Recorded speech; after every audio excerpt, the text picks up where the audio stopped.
تم توبہ کرنے والے بنو، میں تمہارے سارے معاف کروں گا۔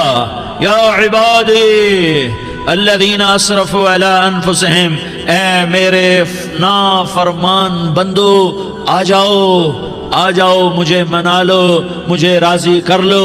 من تقرب الی تلقیتہ من بعید، تم مجھے راضی کرنے آؤ، میں آگے بڑھ کے تمہارا استقبال کروں گا۔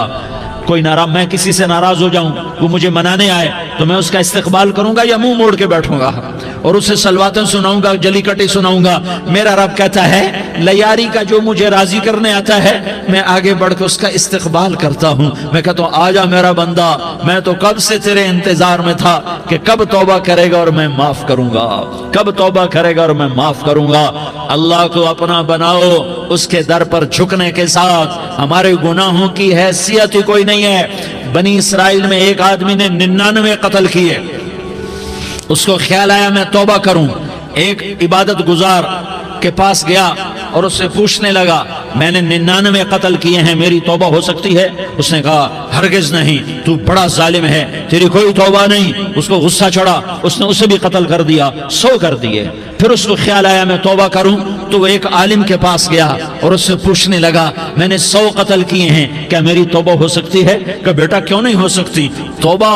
ہائے ہائے ہائے ہائے ہائے، میرا رب ایک مثال دیتا ہے، کہتا میرا بندہ تو اتنے گناہ کر کہ زمین کو بھر دے، اس خلا کو بھر دے، چاند تاروں ستاروں کو بھر دے، اتنے گناہ کر کہ آسمان کی چھت کو لگا دے، زمین سے اٹھا اور آسمان کی چھت کو لگا دے، اتنے گناہ کرنے کے بعد صرف ایک دفعہ کہہ دے یا اللہ معافی دے دے تو میں سارے ہی معاف کروں گا، سارے معاف کروں گا، ولا ابالی، اور مجھے کوئی پرواہ نہیں ہوگی۔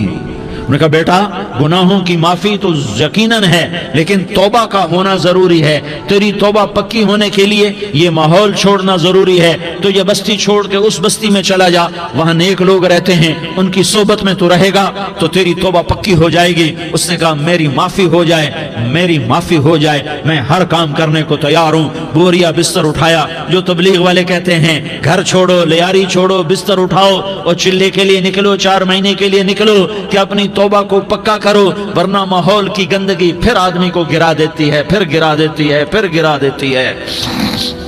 وہ نکلا، راستے میں موت آئی، جب موت نے جھٹکا دیا تو اس نے چھلانگ لگائی اس نیک لوگوں کی بس کی طرف، وہ ایسے اس کے ہاتھ اس کے آگے اور پورا جسم ایسے آگے پھیلا ہوا۔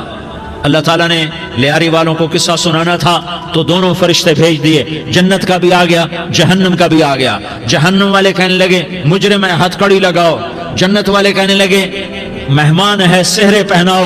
جہنم والے کہنے لگے توبہ ادھوری ہے، ابھی توبہ پکی نہیں ہے، ابھی نیک لوگوں کے شہر کو پہنچا ہی نہیں ہے کہ موت آ گئی۔ اور جنت کے میں کہنے لگے نہیں نہیں نہیں، توبہ ارادے سے ہو جاتی ہے، ارادہ کر لیا توبہ ہو گئی، ہمارا مہمان ہے۔ اللہ نے تیسرا فرشتہ بھیجا، جاؤ فیصلہ کرو۔ کیا فیصلہ کرو؟ وہ یہاں مرا پڑا ہے، یہ اس کی بستی ہے، یہ نیک لوگوں کی بستی ہے، وہ یہاں مرا پڑا تھا۔ اللہ تعالیٰ نے کہا فیصلہ کیا کرتا ہوں کہ یہ